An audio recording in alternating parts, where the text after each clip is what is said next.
Bismillahirrahmanirrahim. Assalamualaikum warahmatullahi wabarakatuh. Salam sehat selalu untuk kita semuanya. Mudah-mudahan selalu diberikan rizki yang melimpah, diberikan kesehatan sehingga bisa melaksanakan tugas sebagaimana mestinya, bisa membantu orang tua, bisa tetap belajar di rumah. Pada kesempatan hari ini akan saya sampaikan, saya ulas mengenai neraca lajur untuk materi pekan ini. Nah, kemarin latihan soalnya sudah saya sampaikan. Hari ini akan kita ulas bagaimana penyusunan neraca lajur, terutama untuk dua kolom yang pertama dulu. Untuk kolom selanjutnya akan kita bahas pada pertemuan berikutnya.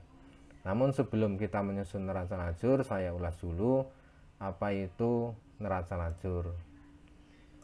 Neraca lajur atau disebut juga kertas kerja atau disebut juga worksheet adalah suatu daftar yang terdiri atas kolom-kolom tertentu yang berfungsi sebagai alat bantu dalam mempermudah penyusunan laporan keuangan. Sehingga seperti yang kalian lihat, bentuk neraca lajur itu berkolom-kolom, ada yang 8 kolom, ada bentuk 10 kolom, dan ada bentuk 12 kolom. Nah, yang kita pelajari ini adalah bentuk yang lazim digunakan, yaitu neraca lajur bentuk 10 kolom. Fungsinya apa neraca lajur itu? Fungsinya sebagai alat bantu dalam mempermudah penyusunan laporan keuangan. Sehingga di dalam penyusunan laporan keuangan nanti cukup dengan melihat data-data yang sudah tersedia di neraca lajur. Ya, karena nanti di neraca lajur juga sebetulnya sudah disusun sebagian dari laporan keuangan. Bentuk neraca lajur seperti yang saya sampaikan tadi, ini adalah bentuk yang 10 kolom. Kolom pertama adalah kolom neraca saldo, ada 2 kolom yaitu debit dan kredit. Kolom kedua adalah kolom ayat atau jurnal penyesuaian, juga 2 kolom debit dan kredit. Kolom ketiga kolom neraca saldo setelah disesuaikan atau setelah penyesuaian, atau biasa disingkat NSSD atau NSSP, sama saja. Dan juga terdiri dari 2 kolom debit dan kredit. Kolom keempat yaitu kolom laba rugi, 2 kolom juga debit dan kredit. Dan kolom kelima yaitu kolom neraca juga terdiri dari kolom debit dan kredit. Nah, ini yang bentuk 10 kolom. Nah, pada pekan ini kita akan mencoba berlatih menyusun neraca lajur terutama untuk 2 kolom yang pertama. Langkah-langkahnya yang diperlukan adalah pertama menyiapkan neraca lajur sesuai dengan kolom yang diperlukan. Kalian buat lengkap saja 10 kolom bentuk neraca lajurnya. Kemudian langkah untuk mengisi kolom neraca yaitu dengan memindahkan data neraca saldo yang ada ke dalam kolom pertama tadi, ke dalam kolom neraca saldo pada neraca lajur sesuai dengan nomor dan nama akun masing-masing. Ini mudah karena tinggal memindahkan data neraca saldo. Kemudian untuk mengisi kolom jurnal atau ayat penyesuaian, ini dengan cara memindahkan jurnal penyesuaian yang sudah dibuat ke dalam kolom ayat atau jurnal penyesuaian pada neraca lajur. Nah, untuk lebih jelasnya kita lihat pada contoh soal berikut.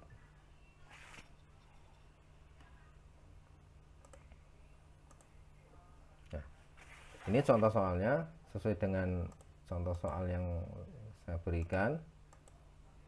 Ada data neraca saldo Biro Jasa antar jemput aman cepat dan data jurnal penyesuaian milik Biro Jasa antar jemput aman cepat. Jadi sebelum menyusun neraca lajur minimal ada 2 data ini, yaitu data neraca saldo dan data penyesuaian. Langkah pertama untuk menyusun neraca lancur untuk kolom pertama adalah memindahkan data dari neraca saldo ke dalam kolom neraca saldo pada neraca lancur. Nah, ini dipindahkan. Saya tandai yang hijau ini adalah hasil pemindahan, hasil pencatatan lagi dari neraca saldo. Jadi disalin semuanya dari neraca saldo sampai dengan jumlahnya 705 juta. Ini juga 705 juta. Selesai pada kolom yang pertama. Selanjutnya kolom yang kedua yaitu kolom ayat penyesuaian. Dari mana datanya? Dari jurnal penyesuaian ini. Sama saja kita pindahkan. Ya, kita pindahkan data penyesuaian ini ke dalam kolom ayat penyesuaian. Cara pemindahannya, kalau di jurnal penyesuaian akun ini sudah terdapat di sini di neraca saldo, maka cukup memindahkan nominalnya. Tapi kalau ada akun yang belum terdapat di kolom ini, maka kita harus menuliskan di bawahnya sebagai akun baru. Ya, ditulis di bawahnya. Mari kita coba satu persatu dari baris pertama, yaitu beban penyusutan kendaraan. Kita tulis nomor akunnya 516, beban penyusutan kendaraan. Ya, ditulis nama akun dan nomor akun, kemudian nominalnya kita tulis di kolom ayat penyesuaian. Sesuai dengan ini, jurnal penyesuaian yang isinya di kolom ayat penyesuaian. Nominalnya di debit 47.500.000. Nah, selesai baris pertama. Baris kedua, akumulasi penyusutan kendaraan. Di sini belum ada, di daftar akun yang lama belum ada, maka kita tulis di bawahnya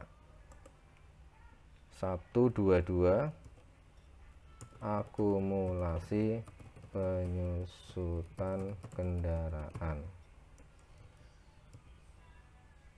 47.500.000. Nah, dua baris pertama sudah selesai. Baris ketiga dari jurnal penyesuaian kita pindahkan ke ayat penyesuaian. Beban gaji. Kita lihat di daftar akun ini ada enggak beban gaji? Oh, ada ini. Ya, ada. Maka kita pindahkan saja jumlah nominalnya 1.470.000 di debit. Jadi kalau sudah ada di sini tidak perlu lagi nulis di akun baru. Cukup pindahkan saldonya saja. Baris keempat, utang gaji. Belum ada di daftar akun, kita catat di sini. 214 utang gaji kredit 1.470.000. Berikutnya beban telepon. Sudah adakah di sini? Kita lihat belum ada. Ya, karena belum ada kita catat di akun baru. Beban telepon 517.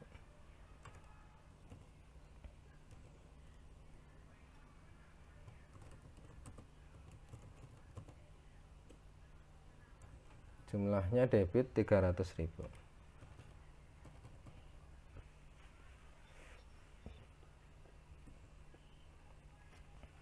Berikutnya utang telepon. Tidak ada di daftar saldo ini, maka kita catat di bawahnya 215 utang telepon kredit 300.000. Berikutnya piutang pendapatan. Adakah di daftar ini yang lama? Tidak ada, maka kita catat di tempat yang baru 116 piutang pendapatan 50.000. Selanjutnya pendapatan. Sudah adakah di sini? Sudah ada. Nomor akunnya 411. Nah, kita pakai nomor akun ini. Berarti kita catat di kolom kredit 50.000. 50.000. Maaf. Nah, selesai.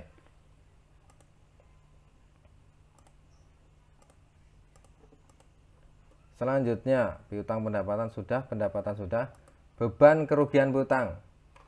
Di sini ada? Tidak ada, maka kita catat di tempat yang baru. Beban kerugian piutang 518.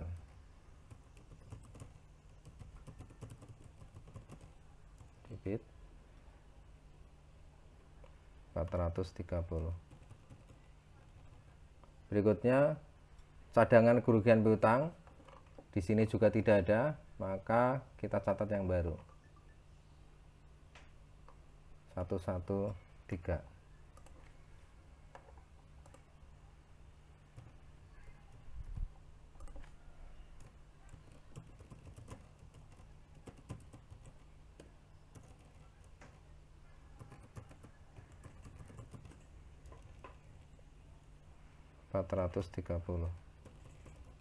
Nah, berikutnya beban asuransi.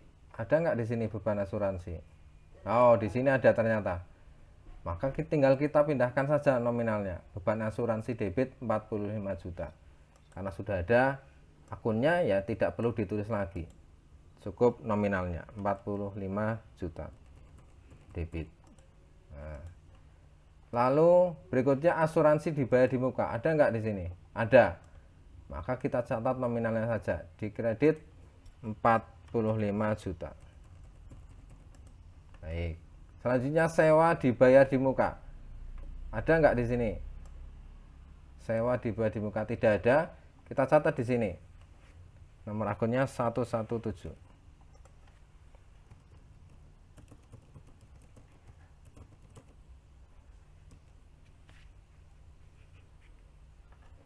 Sewa dibayar di muka di debit 2.500.000. Kita catat debit 2.500.000.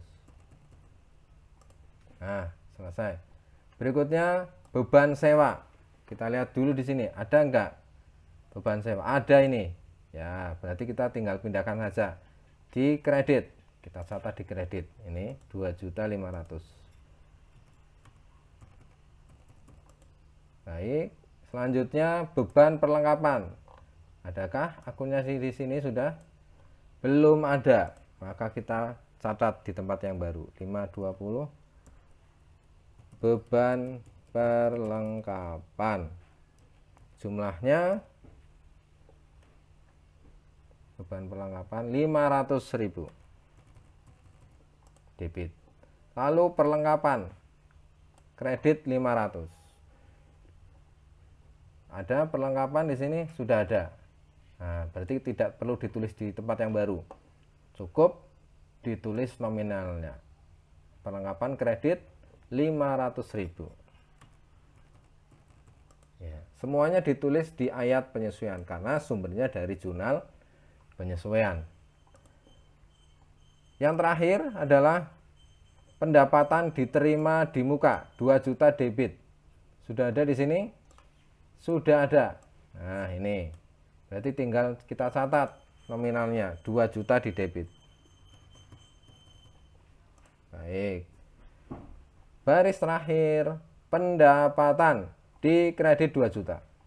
Pendapatan sudah ada belum? Nah, ini sudah ada. Nomor akunnya 411. 2 juta. Nah, kita tambahkan saja. Di sini 50, ada input lagi 2 juta. Sehingga menjadi 2.050.000. Paham ya? Dari mana 2.050.000? Dari input yang pertama ini 50.000. Kemudian input yang kedua karena sama-sama kredit jadikan 1. Sehingga menjadi 2.050.000. Nah, semuanya sudah dipindahkan ke kolom ayat penyesuaian sesuai dengan kolomnya. Di sini debit dan kredit juga sesuai dengan nama akunnya. Kalau di daftar akun yang lama belum ada, kita catat di bawahnya.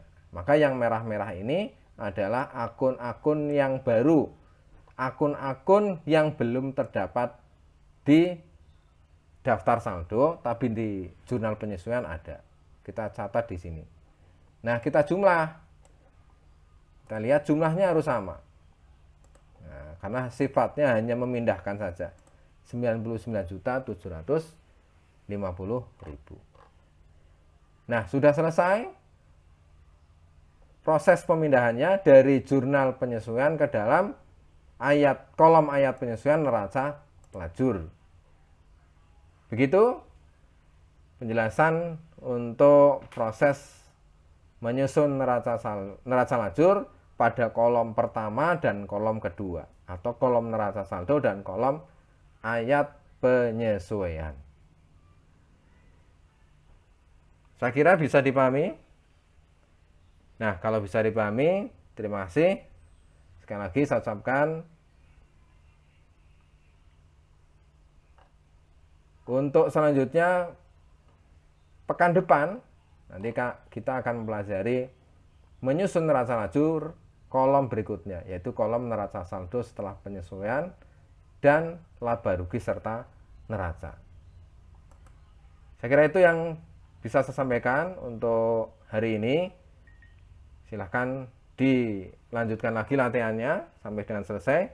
Kurang lebihnya mohon maaf. Terima kasih atas perhatiannya. Assalamualaikum warahmatullahi wabarakatuh.